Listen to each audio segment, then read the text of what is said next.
आजको टपिक रहेको छ आयकर भनेर। अब यो आयकर बुझ्नुभन्दा अगाडि चाहिँ तपाईँहरूले कर भनेको के हो भन्ने बुझ्नु पर्दछ। कर भनेको के हो भन्दाखेरि चाहिँ हामीले तिर्नुपर्ने, नेपाल सरकारलाई तिर्नुपर्ने अनिवार्य भुक्तानीलाई नै कर भनिन्छ। त्यो कुनै पनि माध्यमबाट हुनसक्छ। र आयकर भनेको चाहिँ यस्तो कर हो जुन चाहिँ हामीले हाम्रो कम्पनी हुनसक्छ अथवा हाम्रो व्यक्तिगत आम्दानी हुनसक्छ। हो त्यो व्यक्ति वा संस्थाले आम्दानी गरे बापत तिर्नुपर्ने रकमलाई नै हामीले आयकर भनेर भनिन्छ।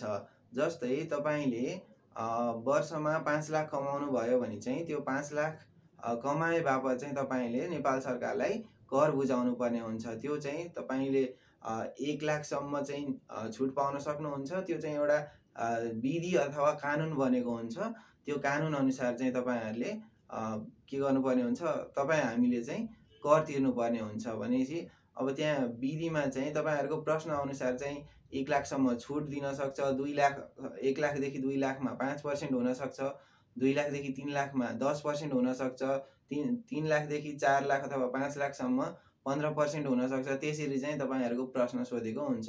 हामीले यति बुझ्नु पर्यो कि आयकर भनेको चाहिँ व्यक्ति वा संस्थाले आम्दानी गरे बापत तिर्नुपर्ने, सरकारलाई तिर्नुपर्ने रकम हो। त्यो चाहिँ हामीले अनिवार्य रूपमा तिर्नुपर्ने हुन्छ र त्यहीँबाट चाहिँ विभिन्न कार्यक्रमहरू छुट्टिने गर्दछन्। जस्तै विकास बजेट पनि त्यहीँबाट छुट्टिन्छ।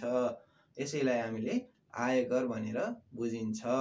आजको 2 मिनट्स म्याथ यति नै। बाई।